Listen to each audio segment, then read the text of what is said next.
प्रिय भक्तों, माता लक्ष्मी की कृपा से धन, समृद्धि और ऐश्वर्य प्राप्त होता है। शास्त्रों में कहा गया है कि माता लक्ष्मी की कृपा जिस घर पर होती है वहाँ धन, ऐश्वर्य और सुख समृद्धि का वास होता है।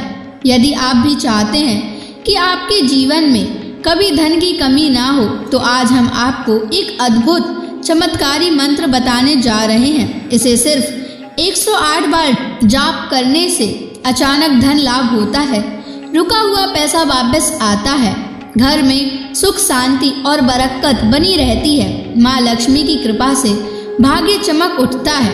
अखंड धन संपत्ति पाने के लिए इस वीडियो को प्रेम पूर्वक लाइक कर दीजिए और चैनल को सब्सक्राइब कर दीजिए और कमेंट बॉक्स में जय माँ लक्ष्मी अवश्य लिख दीजिए। तो चलिए भक्तों, मंत्र का जाप करना प्रारंभ करते हैं। ओम ह्रीं श्रीं महालक्ष्म्यै नमः। दन्तं मे देहि द्रव्यः स्वाहा। ओम ह्रीं श्रीं महालक्ष्म्यै नमः। दन्तं मे देहि द्रव्यः स्वाहा। ओम ह्रीं श्रीं महालक्ष्म्यै नमः।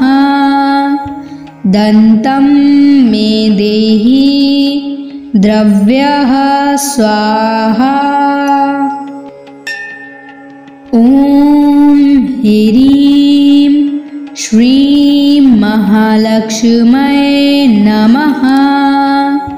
दन्तं मे देहि द्रव्यः स्वाहा। ओम ह्रीं श्रीं महालक्ष्म्यै नमः। दन्तं मे देहि द्रव्यः स्वाहा। ओम ह्रीं श्रीं महालक्ष्म्यै नमः। दन्तं मे देहि द्रव्यः स्वाहा। ओम ह्रीं श्रीं महालक्ष्म्यै नमः। दन्तं मे देहि द्रव्यः स्वाहा। ओम ह्रीं श्रीं महालक्ष्म्यै नमः। दन्तं मे देहि द्रव्यः स्वाहा। ओम ह्रीं श्रीं महालक्ष्म्यै नमः। दन्तं मे देहि द्रव्यः स्वाहा। ओम ह्रीं श्रीं महालक्ष्म्यै नमः। दन्तं मे देहि द्रव्यः स्वाहा। ओम ह्रीं श्रीं महालक्ष्म्यै नमः। दन्तं मे देहि द्रव्यः स्वाहा। ओम ह्रीं श्रीं महालक्ष्म्यै नमः। दन्तं मे देहि द्रव्यः स्वाहा। ओम ह्रीं श्रीं महालक्ष्म्यै नमः। दन्तं मे देहि द्रव्यः स्वाहा। ओम ह्रीं महालक्ष्म्यै नमः। दन्तं मे देहि द्रव्यः स्वाहा। ॐ ह्रीं श्रीं महालक्ष्म्यै नमः। दन्तं मे देहि द्रव्यः स्वाहा। ॐ ह्रीं श्रीं महालक्ष्म्यै नमः। दन्तं मे देहि द्रव्यः स्वाहा। ॐ ह्रीं श्रीं महालक्ष्म्यै नमः। दन्तं मे देहि द्रव्यः स्वाहा। ॐ ह्रीं श्रीं महालक्ष्म्यै नमः। दन्तं मे देहि द्रव्यः स्वाहा। ॐ ह्रीं श्रीं महालक्ष्म्यै नमः। दन्तं मे देहि द्रव्यः स्वाहा। ॐ ह्रीं श्रीं महालक्ष्म्यै नमः।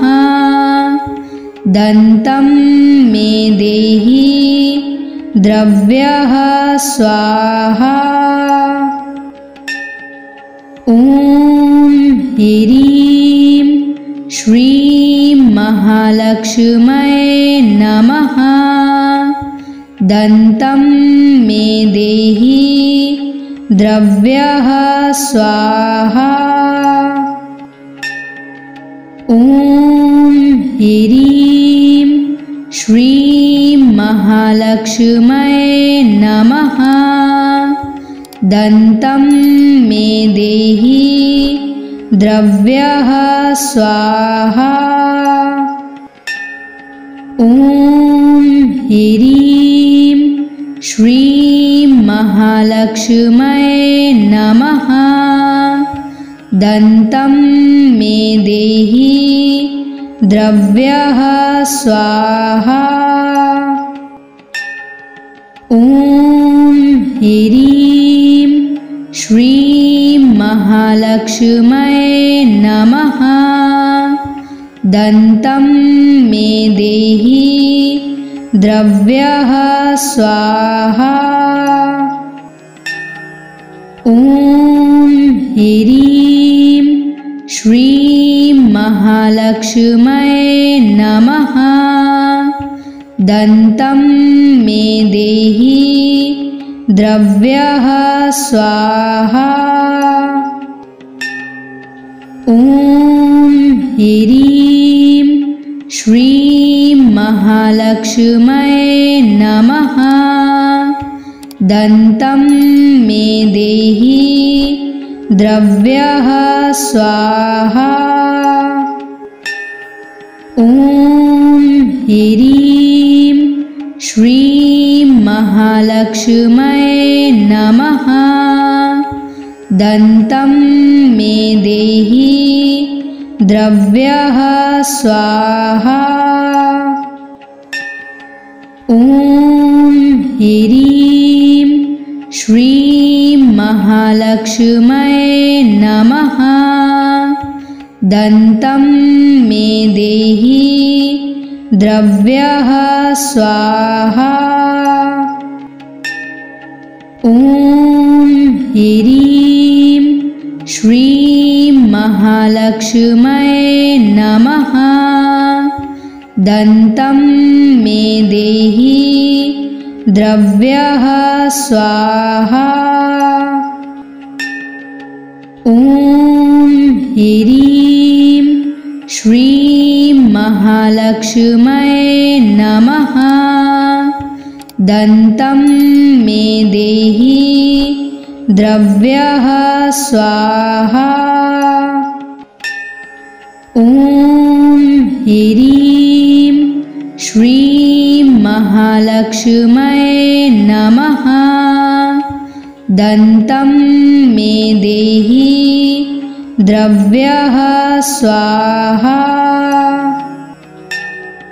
ॐ ह्रीं श्रीं महालक्ष्म्यै नमः। दन्तं मे देहि द्रव्यः स्वाहा। ॐ ह्रीं श्रीं महालक्ष्म्यै नमः। दन्तं मे देहि द्रव्यः स्वाहा। ॐ ह्रीं श्रीं महालक्ष्म्यै नमः। दन्तं मे देहि द्रव्यः स्वाहा।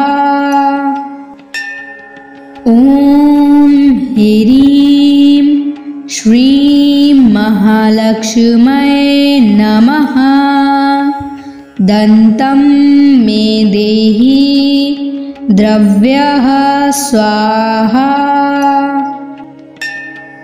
ॐ ह्रीं श्रीं महालक्ष्म्यै नमः। दन्तं मे देहि द्रव्यः स्वाहा।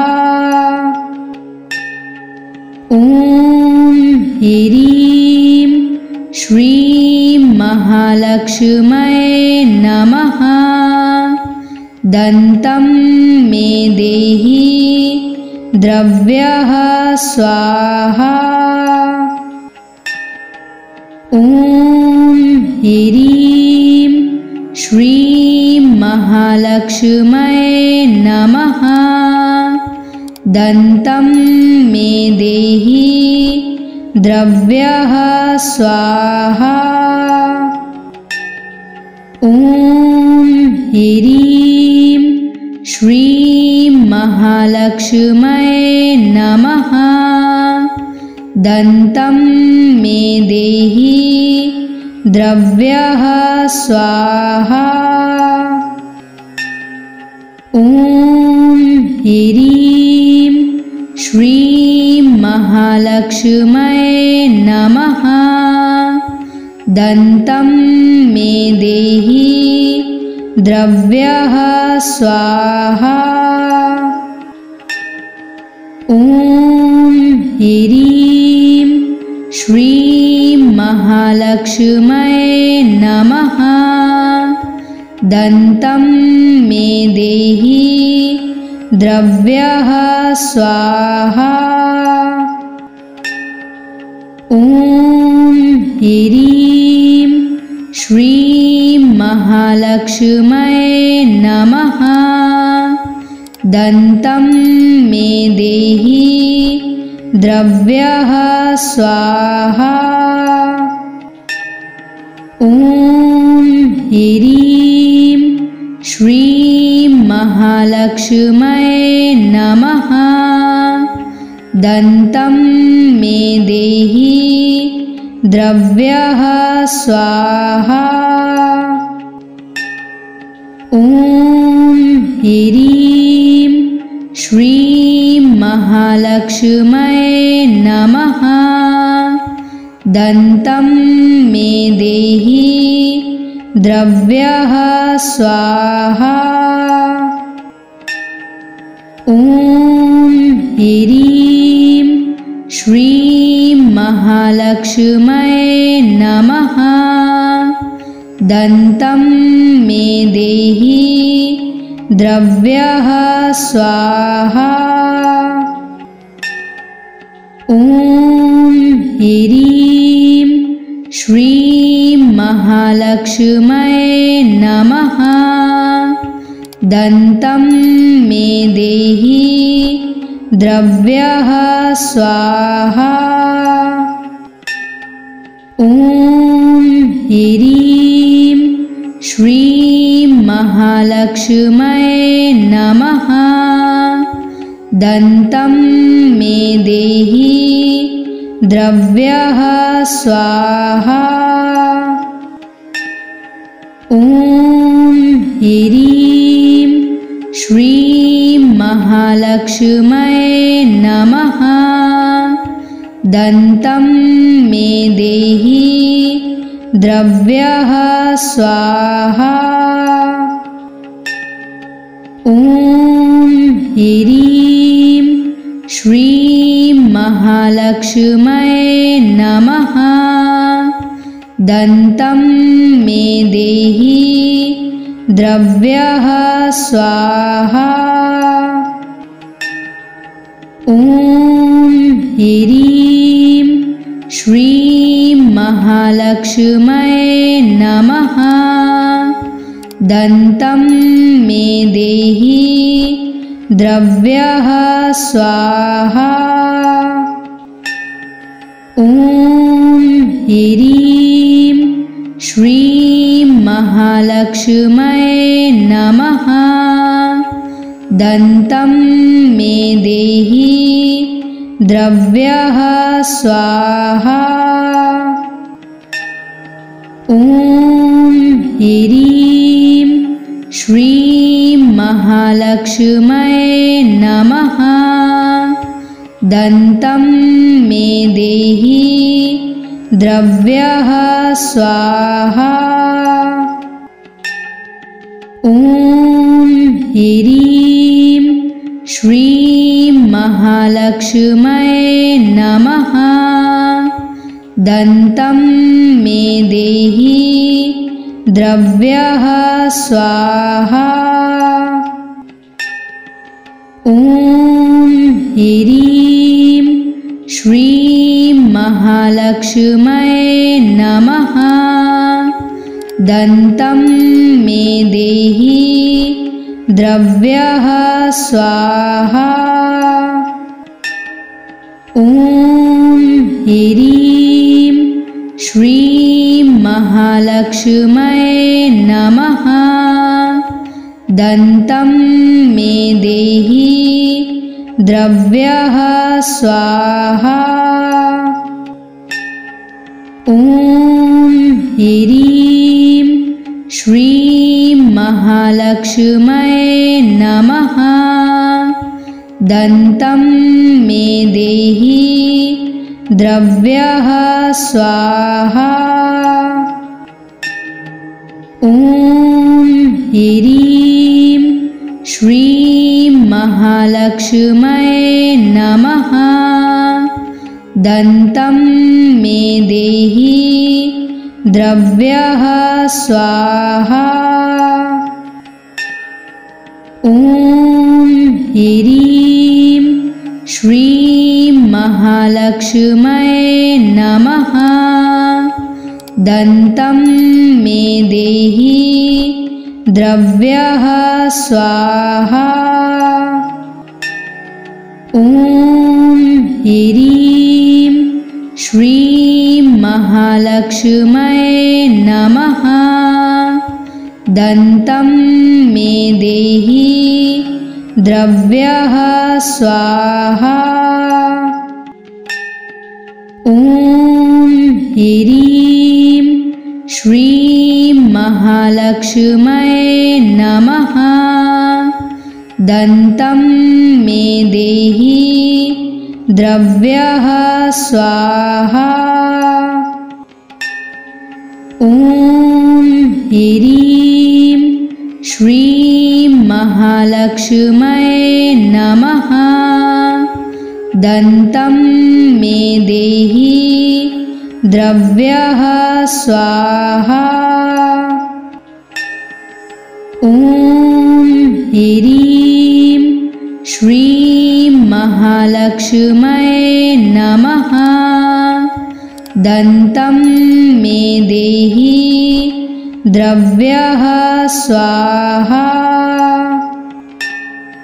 ॐ ह्रीं श्रीं महालक्ष्म्यै नमः। दन्तं मे देहि द्रव्यः स्वाहा।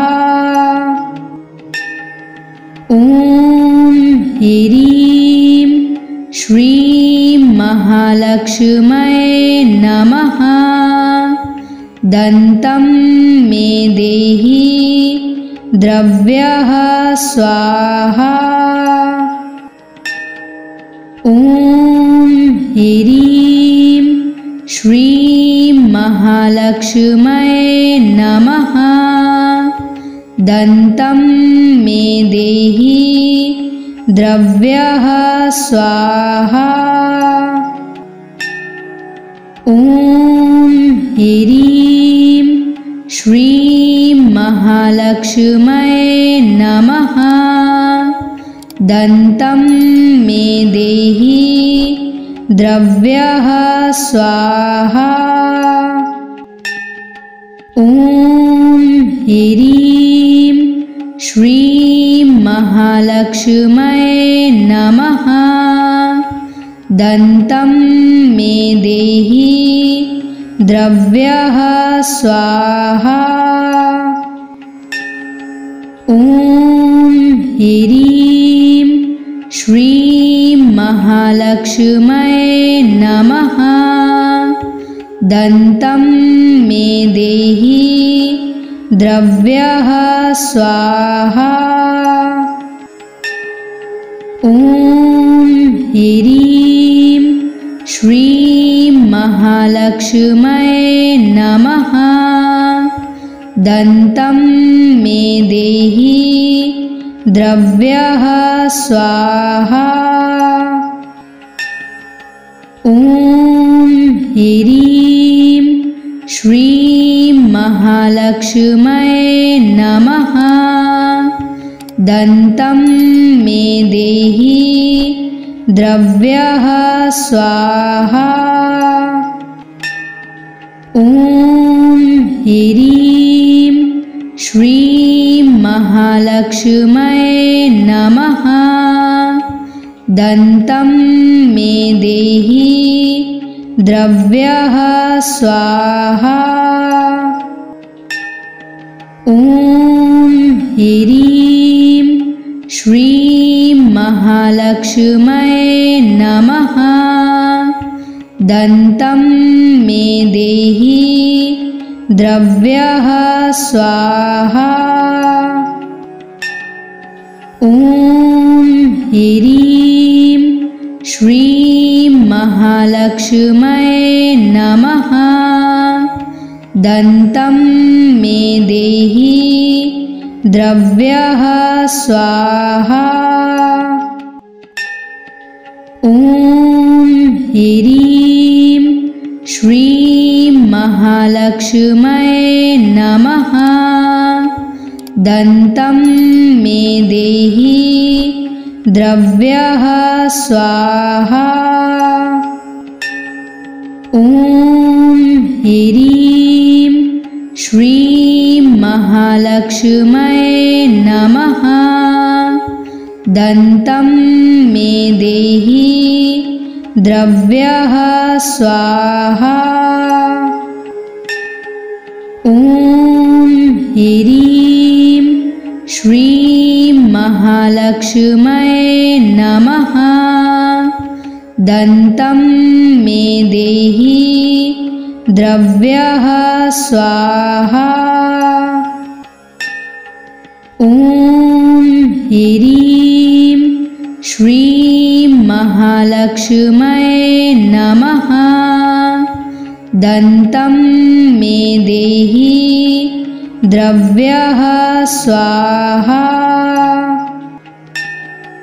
ॐ ह्रीं श्रीं महालक्ष्म्यै नमः। दन्तं मे देहि द्रव्यः स्वाहा। ॐ ह्रीं श्रीं महालक्ष्म्यै नमः। दन्तं मे देहि द्रव्यः स्वाहा। ॐ ह्रीं श्रीं महालक्ष्म्यै नमः। दन्तं मे देहि द्रव्यः स्वाहा। ॐ ह्रीं श्रीं महालक्ष्म्यै नमः। दन्तं मे देहि द्रव्यः स्वाहा। ॐ ह्रीं श्रीं महालक्ष्म्यै नमः। दन्तं मे देहि द्रव्यः स्वाहा। ॐ ह्रीं श्रीं महालक्ष्म्यै नमः। दन्तं मे देहि द्रव्यः स्वाहा। ॐ ह्रीं श्रीं महालक्ष्म्यै नमः। दन्तं मे देहि द्रव्यः स्वाहा। ॐ ह्रीं श्रीं महालक्ष्म्यै नमः। दन्तं मे देहि द्रव्यः स्वाहा। ॐ ह्रीं श्रीं महालक्ष्म्यै नमः। दन्तं मे देहि द्रव्यः स्वाहा। ॐ ह्रीं श्रीं महालक्ष्म्यै नमः। दन्तं मे देहि द्रव्यः स्वाहा। ॐ ह्रीं श्रीं महालक्ष्म्यै नमः। दन्तं मे देहि द्रव्यः स्वाहा। ॐ ह्रीं श्रीं महालक्ष्म्यै नमः। दन्तं मे देहि द्रव्यः स्वाहा। ॐ ह्रीं श्रीं महालक्ष्म्यै नमः। दन्तं मे देहि द्रव्यः स्वाहा। ॐ ह्रीं श्रीं महालक्ष्म्यै नमः। दन्तं मे देहि द्रव्यः स्वाहा। ॐ ह्रीं श्रीं महालक्ष्म्यै नमः। दन्तं मे देहि द्रव्यः स्वाहा। ॐ ह्रीं श्रीं महालक्ष्म्यै नमः। दन्तं मे देहि द्रव्यः स्वाहा। ॐ ह्रीं श्रीं महालक्ष्म्यै नमः। दन्तं मे देहि द्रव्यः स्वाहा। ॐ ह्रीं श्रीं महालक्ष्म्यै नमः। दन्तं मे देहि द्रव्यः स्वाहा।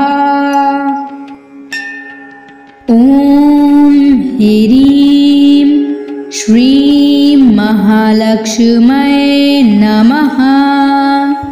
दन्तं मे देहि द्रव्यः स्वाहा। ॐ ह्रीं श्रीं महालक्ष्म्यै नमः। दन्तं मे देहि द्रव्यः स्वाहा। ॐ ह्रीं श्रीं महालक्ष्म्यै नमः। दन्तं मे देहि द्रव्यः स्वाहा। ॐ ह्रीं श्रीं महालक्ष्म्यै नमः। दन्तं मे देहि द्रव्यः स्वाहा। ॐ ह्रीं श्रीं महालक्ष्म्यै नमः। दन्तं मे देहि द्रव्यः स्वाहा। ॐ ह्रीं श्रीं महालक्ष्म्यै नमः। दन्तं मे देहि द्रव्यः स्वाहा। ॐ ह्रीं श्रीं महालक्ष्म्यै नमः। दन्तं मे देहि द्रव्यः स्वाहा। ॐ ह्रीं श्रीं महालक्ष्म्यै नमः। दन्तं मे देहि द्रव्यः स्वाहा। ॐ ह्रीं श्रीं महालक्ष्म्यै नमः। दन्तं मे देहि द्रव्यः स्वाहा। ॐ ह्रीं श्रीं महालक्ष्म्यै नमः। दन्तं मे देहि द्रव्यः स्वाहा। ॐ ह्रीं श्रीं महालक्ष्म्यै नमः। दन्तं मे देहि द्रव्यः स्वाहा। ॐ ह्रीं श्रीं महालक्ष्म्यै नमः। दन्तं मे देहि द्रव्यः स्वाहा। ॐ ह्रीं श्रीं महालक्ष्म्यै नमः। दन्तं मे देहि द्रव्यः स्वाहा। ॐ ह्रीं श्रीं महालक्ष्म्यै नमः। दन्तं मे देहि द्रव्यः स्वाहा। ॐ ह्रीं श्रीं महालक्ष्म्यै नमः। दन्तं मे देहि द्रव्यः स्वाहा। ॐ ह्रीं श्रीं महालक्ष्म्यै नमः। दन्तं मे देहि द्रव्यः स्वाहा। ॐ ह्रीं श्रीं महालक्ष्म्यै नमः। दन्तं मे देहि द्रव्यः स्वाहा। ॐ ह्रीं श्रीं महालक्ष्म्यै नमः। दन्तं मे देहि द्रव्यः स्वाहा। ॐ ह्रीं श्रीं महालक्ष्म्यै नमः। दन्तं मे देहि द्रव्यः स्वाहा।